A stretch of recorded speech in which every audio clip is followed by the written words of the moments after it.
Orders ఏమి లేకుండా డబ్బులు పెట్టి వాళ్ళు ఆర్డర్స్ తెచ్చుకున్నారు. సో మేము ఇంకా ఆఫీసుల చుట్టూరు తిరిగి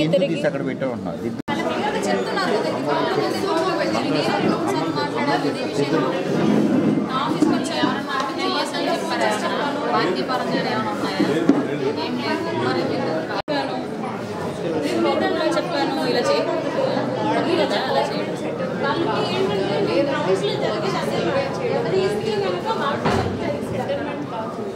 అలా ఏం లేదమ్మా, మీరు అలా అనుకోకండి. ఎండోర్స్మెంట్ ఈరోజు ఎట్టి పరిస్థితుల్లో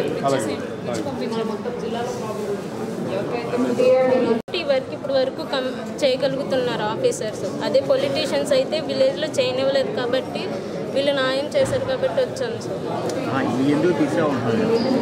అంటే మా పొలిటీషియన్స్కి విలేజ్లో ఉన్న వాళ్ళకి డబ్బులు ఇస్తేనే వాళ్ళు న్యాయం చేస్తారనమాట. విలేజ్లో వాళ్ళు ఏంటి డబ్బులు ఇచ్చే వాళ్ళకి ఉన్న వాళ్ళకి న్యాయం చేస్తారు, లేని వాళ్ళకి న్యాయం చేయరు వాళ్ళు.